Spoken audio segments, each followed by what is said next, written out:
Hello, bienvenue pour cette nouvelle vidéo. Aujourd'hui, je voulais vous faire un petit retour d'expérience sur mon premier NaNoWriMo.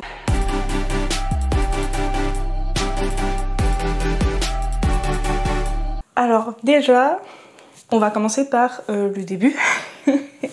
Quels étaient mes objectifs pour ce nano? Sachant que j'avais deux projets en tête au moment où le nano arrivait. J'ai privilégié bien sûr un projet donc, que j'ai associé au nano, c'était ma romance d'automne, Falling for You. Donc celle-là, elle était vraiment, je la gardais pour début novembre pour le nano, et à côté j'avais quand même ma fantaisie que je voulais continuer à écrire en même temps que le nano. Vous verrez que j'ai pas totalement réussi. Donc pour cette romance, du coup qui n'était pas du tout débutée, j'avais donc pour but au final de faire le nano, donc faire 50 000 mots sur ce roman-là. Ce n'était pas forcément une fin que j'attendais parce que voilà, je ne sais jamais combien de mots à peu près font mes romans, ça dépend totalement de comment je le sens, voilà. Surtout qu'en général je prépare pas forcément beaucoup, là j'avais plus préparé, mais je ne savais pas non plus quand même combien de mots ça allait faire. Donc voilà, mon seul objectif en soi c'était d'avancer, de commencer et avancer ma romance jusqu'à arriver aux 50 000 mots du nano. Au niveau du coup avancé, au niveau de du mois, comment il s'est passé, il y a eu, je pense, les 2 premières semaines un peu chaotiques où il y avait quand même pas mal de jours où je n'écrivais pas du tout. Donc au début ma courbe était très en dents de scie. En fait j'écrivais surtout la semaine et en fin de semaine souvent j'avais des choses. Alors déjà j'ai eu mon anniversaire donc forcément il y a eu certains jours où je n'écrivais pas du tout. Comme je recevais ma famille ou alors on allait faire des choses pour mon anniversaire. Ou aussi je cuisinais pour accueillir ma famille justement. Donc voilà, il y a eu des jours, notamment du coup la 2e semaine de novembre, où c'était pas du tout possible d'écrire parce que j'avais privilégié mon anniversaire, la cuisine pour mon anniversaire, des choses comme ça. Donc les 2 premières semaines, je dirais, ont été un peu chaotiques, mais j'arrivais toujours à me maintenir dans les quotas du jour ou dans les quotas sur la courbe. Voilà, même s'il y avait des jours où je n'écrivais pas, c'était souvent compensé par les jours où j'écrivais plus. Donc au final, même si je dis que ça a été chaotique, ça s'est quand même relativement bien passé. Et puis du coup, sur les 2 dernières semaines, il me semble, du moins en tout cas sur la dernière semaine et demie, ça a été beaucoup plus studieux. J'écrivais vraiment tous les jours. Je crois que sur la fin du nano, j'étais arrivée à 17 ou 19 jours d'affilée. Parce que du coup, j'essayais d'écrire au moins, je sais pas, 400 mots, une session par jour, même si j'avais pas trop le temps ou même si je gardais mon neveu, j'essayais de me garder au moins une petite session, même si c'était pas hyper productif, même si c'était pas folichon ce que j'écrivais, j'essayais quand même, au moins j'avais écrit. Et du coup, c'est ce qui me fait venir au bilan du nano, même sans parler de l'objectif final qui était d'atteindre les 50 000 mots, même si ça on n'arrive pas forcément à l'atteindre, je trouve personnellement que le nano est un bon facteur de motivation. Après ça dépend forcément des personnalités, moi j'aime bien un petit peu me challenger. Dans le sens où j'aime bien me mettre une barre et essayer de la dépasser. Ou essayer de l'atteindre. Et donc c'est vrai que pour moi, le nano est un très bon facteur de motivation parce que du coup, ça me challenge, ça me pousse à voir jusqu'où je suis capable. En l'occurrence, là, comme c'était mon premier nano, en plus avec un mois où je suis au chômage, où donc j'ai le temps, c'était vraiment l'occasion de voir en fait, quand j'ai du temps, combien je peux écrire de mots dans un mois. Donc là forcément il n'y aurait peut-être pas eu mon anniversaire, peut-être même que j'aurais pu écrire plus que ce que j'ai écrit. Je pense, concrètement. Ou s'il n'y avait pas eu les jours où j'ai gardé mon neveu, peut-être que j'aurais pu encore plus écrire. Si vraiment je ne vais rien du tout d'autre, entre guillemets. Donc je trouve aussi que le nano c'est une bonne façon de se situer au niveau de comment on fonctionne, à quel rythme, etc. Ça ne veut pas dire qu'il faut écrire vite, ça ne veut pas dire que vous n'êtes pas bon si vous n'avez pas réussi à écrire tout ça, Mais je trouve que ça permet un peu de voir comment on fonctionne. Moi je sais que du coup quand je suis challengée et qu'en plus j'ai du temps, je fais des plutôt bonnes sessions. Par contre, je sais que j'ai énormément de travail sur ma réécriture. J'en suis parfaitement consciente. Et donc voilà. Après, c'est ça en fait qui fait qu'il y a deux profils au niveau des auteurs. Il y a des auteurs qui vont faire des petites sessions, mais qui vont soigner l'écriture au fur et à mesure. Et entre guillemets, il y a la catégorie que je représente, qui est qu'on va écrire vite, mais on va sortir un peu les choses comme elles viennent, et on va garder entre guillemets le peaufinage pour la réécriture. Je pense qu'il n'y a pas de mauvaise situation. C'est pas parce qu'on est dans ma catégorie entre guillemets qu'on est mauvais auteur, parce que dans tous les cas un premier jet reste un premier jet, et c'est aussi fait pour ça la réécriture, pour améliorer ce qu'on n'a pas peaufiné dès le début. Et du coup ça m'a aussi permis de faire un travail sur moi que je ne faisais pas je pense jusqu'à présent, du moins pas à ce point là. Et du coup je suis déjà en train de le mettre en place pour ma fantasy. C'est en fait dès que j'ai un détail, je me dis ah j'aurais dû faire ça comme ça, ou ah il manque ça, ou ah je suis plus sûre de cette cohérence là. Ne pas s'y arrêter. Là en fait comme le nano t'oblige à avancer, parce que ça reste un challenge, tu as envie, enfin moi personnellement j'ai envie de réussir en fait le challenge. Ça te pousse à ne pas t'arrêter puisqu'il faut être productif, il faut avancer, il faut faire des mots. Donc ça m'a obligée à ne pas retourner tout le temps en arrière, à avancer, même s'il y a des choses à corriger. Et donc du coup, j'ai pris la petite habitude de mettre sur les post-it les trucs auxquels je pensais. Je vais revoir ma méthode, je pense que je ferai des carnets pour les prochains romans. Voilà, enfin, ça m'a appris beaucoup de choses entre les lives ou les posts sur Instagram qui m'ont aussi fait penser à d'autres choses, d'autres manières de m'organiser. Je trouve que ce nano a été une très bonne expérience dans le sens où je trouve que j'ai mûri sur mon processus d'écriture. Déjà, comme je voulais préparer et fluidifier l'écriture pour le nano, j'avais une sorte de plomb, enfin du moins un fil conducteur pour mon histoire, ce que je n'avais jamais avant, et ce qui faisait qu'en général j'avais un creux au milieu. Alors je l'ai ressenti ce creux au milieu à partir de 30 000, 35 000 mots. L'écriture était plus compliquée. Voilà, c'était pas aussi fluide que le début. Toute la dernière moitié en soi était un peu plus compliquée, et encore plus la fin, je faisais des plus petites sessions. Mais ça voilà, c'est autre chose. Mais ça a quand même été beaucoup plus simple qu'avant. Parce qu'avant vraiment j'avais un gros syndrome du milieu, et je savais pas où j'allais souvent, et j'avais besoin de faire une pause parce que je ne savais pas où j'allais avec mon roman. Alors que là au moins je savais, et donc c'est vrai que ça a beaucoup changé ma manière d'écrire. Et déjà c'est la première fois aussi que j'écris un roman tout debout, sans m'arrêter, sans faire de pause, sans avoir envie de changer d'idée, parce qu'il y en a une qui a pop et que je trouvais plus intéressante. Bon, certes, j'avais envie d'écrire ma fantasy, et il y a des moments où quand j'avais bien avancé sur mon quota nano, je gardais un peu de temps pour écrire ma fantasy, mais ça c'était prévu, voilà, je savais que ça allait se passer comme ça, mais ça n'a pas empiété sur la romance. Et du coup, vraiment là-dessus, donc sur le fait de planifier un peu plus du moins que ce que je faisais d'habitude, et vraiment de rester focus sur cette idée là et d'avancer tout debout, j'ai vraiment mûri sur ce processus là. Et surtout je pense qu'en plus du coup ce qui est avantageux dans le fait d'écrire tout debout, c'est que justement quand il y a d'autres idées qui réclament mon énergie, mon imagination, mon attention, écrire tout debout, même si il y aura un travail de réécriture, ça permet entre guillemets, j'aime pas dire ça, mais de se débarrasser de l'idée. Elle est écrite, c'est bon, je peux passer à une autre. Parce que là en plus je suis sur ma fantasy, mais il y a déjà d'autres idées qui réclament un peu mon attention. Moins, parce que j'aime beaucoup la fantasy que je suis en train d'écrire, mais c'est pas très long là-dedans.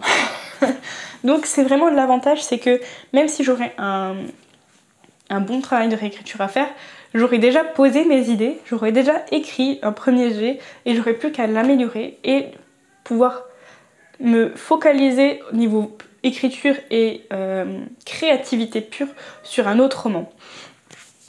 Donc voilà, donc c'est les choses un peu que j'ai appris et donc aussi voilà, mettre de côté les éléments de réécriture, de correction, voilà, de changement à faire de côté, peu importe que ce soit sur des post-it, sur des carnets, sur Notion ou je ne sais quoi, ou sur les notes de votre téléphone. Mais vraiment, ça permet de se dire, bon ok, oui, certes, il y a ça à modifier, il y a ça à changer, mais ça peut attendre, je continue à écrire. Et c'est un recul qui est pas forcément facile à avoir, parce que je sais qu'avant, c'était très compliqué pour moi et j'étais prête à recommencer dès le début pour modifier ces petits bouts, ces éléments qui ne me plaisaient pas. Et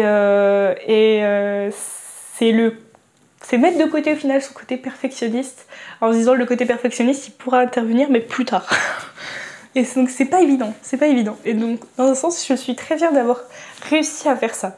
Donc voilà, ça c'était un peu pour les petites choses que j'ai apprises grâce au nano. En soi du coup, pour les résultats purs et durs du nano, je ne sais plus exactement à combien je suis arrivée, mais je sais que mercredi j'étais à 51 000, donc mercredi 30 octobre j'étais à 51 000 mots à peu près. Je ne sais plus exactement, c'était pas 51 000 exactement, mais voilà à peu près. J'avais fait en sorte de terminer mon nano le mardi 29 du coup, pour... par précaution comme je gardais mon neveu toute la journée. Donc j'avais quand même un peu écrit le mercredi 30, mais pas autant que ce que j'avais écrit les 2 jours d'avant, donc c'est pour ça que j'avais pris de l'avance.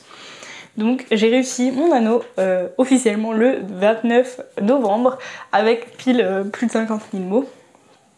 Et donc au niveau l'objectif nano était atteint, je l'avais même dépassé au 30 novembre et quelques jours après, grâce au nano, j'ai mis le point final à mon premier jet. Alors c'est un petit premier jet, c'est un bébé premier jet, puisqu'il fait à peine un peu plus de 52 000 mots. Ça reste un roman. Et je sais aussi que je vais beaucoup du coup le retravailler et le peaufiner et le... J'ai perdu le mot. L'étoffer, voilà. Donc techniquement, on peut dire que c'est pas fameux, mais moi je retiens surtout que j'ai réussi à écrire un premier jet en à peine plus d'1 mois, que j'ai écrit tout debout sans me questionner sur ce que j'allais modifier, puisque je l'ai juste mis de côté. Et j'ai réussi à faire plus de 50 000 mots en 1 mois. Donc voilà, c'est un peu mes 3 fiertés du mois. Donc, par contre, je tiens à préciser, si vous n'avez pas réussi votre nano, ne vous comparez pas trop à ceux qui l'ont réussi en vous disant oh là là là, qu'est-ce que je suis nulle. Comme je l'ai dit déjà, il y a 2, je pense, profils d'auteurs. Il y a les auteurs qui peaufinent déjà au fur et à mesure pour ne pas avoir trop de travail à la réécriture. Et il y a ceux qui sortent comme ça vient et qui modifient après. Donc déjà, voilà, quand vous êtes dans la catégorie de ceux qui peaufinent au fur et à mesure, bah forcément vous allez beaucoup moins vite, c'est normal. Et c'est tout à votre honneur aussi. C'est-à-dire que peut-être que vous allez mettre plus longtemps pour faire un premier jet, mais vous allez aussi mettre beaucoup moins de temps sur la réécriture. Voilà, ça s'équilibre au final. Donc, c'est pas parce que vous n'avez pas réussi vos 50 000 mots ou votre objectif nano que c'est bon, c'est foutu, vous êtes trop nul. Moi, je trouve que le principal objectif du nano est tout ce que fait ressortir ce challenge, c'est que c'est super bénéfique d'écrire un petit peu tous les jours. Parce qu'au final, le challenge nous oblige à écrire un petit peu tous les jours. Alors forcément, vous allez devoir prendre des pauses. Mais c'est vrai que voilà, se pousser du coup, grâce au challenge, à écrire tous les jours et voilà, à se dépasser en fait tout court, à écrire un peu plus que ce que vous auriez écrit d'habitude, c'est déjà énorme en soi. Si vous avez vu que vous avez un peu plus écrit que les mois d'avant, c'est déjà génial. Parce qu'au final c'est un peu le but du nano, c'est un peu se dépasser, aller plus loin que ce qu'on ferait d'habitude, parce qu'on fait pas un nano tous les mois. Donc voilà, ne vous lynchez pas, ne soyez pas trop dur envers vous-même, c'est déjà génial ce que vous avez fait dans tous les cas. Votre roman aura avancé plus qu'en temps normal. Surtout que voilà, moi, du coup, ne vous comparez surtout pas à moi, je suis au chômage. Alors j'ai gardé mon neveu, j'avais certains événements, mais le fait est que je suis au chômage. Alors du coup, j'ai énormément de temps libre pour écrire. Et en plus de ça, du coup, je suis dans la catégorie des auteurs qui écrivent vite. Dans le sens où je ne peaufine pas au fur et à mesure et je ne me pose pas de questions, je sors les mots tels qu'ils me viennent en tête. C'est un gros avantage quand on écrit vite, enfin quand on veut vite écrire son premier jet, mais un désavantage quand on doit avoir énormément de réécriture derrière. Donc voilà, ne vous comparez surtout pas aux autres, comparez-vous à vous-même. Qu'est-ce que vous faites d'habitude et qu'est-ce que vous avez fait pendant ce mois de nano? Et là, vous allez voir vraiment le gain que vous avez eu. Vous avez peut-être pas fait les 50 000 mots, mais vous avez peut-être fait, je sais pas, 2000, 5000, 10 000 mots de plus que ce que vous avez fait peut-être d'habitude. Vous avez écrit tous les jours, alors qu'avant vous le faisiez pas. Vous avez arrangé votre emploi du temps pour écrire plus fréquemment. Enfin, voilà, je pense qu'il faut vous poser, enlever... Voilà, cet aspect 50 000 mots, cet aspect objectif nano et voir concrètement ce que ce mois de challenge plus a permis, a fait évoluer peut-être. Parce que vous voyez, genre, moi j'ai réussi nano, ok, mais j'ai aussi appris des choses grâce au nano. Je pense qu'il faut voilà, prendre du recul, observer, comparer ce que vous faites d'habitude et ce que vous avez fait ce mois-ci et voir les gains que vous avez obtenus grâce à ça. Je pense que c'est vraiment le plus important parce que c'est vrai que pour moi c'est facile à dire, je l'ai réussi, donc voilà. Mais j'imagine très bien que ça peut être compliqué de se dire mince, je l'ai pas réussi. Je pense que moi j'aurais été extrêmement déçue de ne pas les réussir et c'est d'autant plus important du coup de valoriser en fait ce qui s'est amélioré, ce qui s'est augmenter, enfin voilà, vraiment valorisez-vous sur tout ce que vous avez pu faire entre guillemets de mieux par rapport à d'habitude. Moi, même si je n'avais pas réussi les 50 000 mots, je sais que j'aurais écrit beaucoup plus que d'habitude, je sais que j'aurais appris à planifier un peu plus mon roman pour fluidifier, j'aurais appris du coup aussi à mettre de côté pour avancer les éléments de réécriture. Et donc voilà, c'est toujours très enrichissant, même sans atteindre l'objectif. Au final, ce bilan nano tourne un peu en vous êtes tous géniaux et valorisez-vous. Mais je trouve ça super important. C'est vrai que dans les dernières vidéos d'écriture, du coup, je le redis souvent, mais ne soyez pas trop dur envers vous-même quand vous écrivez. Surtout que les choses viennent aussi avec le temps, avec l'expérience. Il y a des choses qui viennent comme ça, il y a des choses qui viennent grâce à des challenges. On apprend toujours en écrivant. Et peut-être que vous n'avez pas réussi le nano cette année, et peut-être que vous le réussirez l'année prochaine.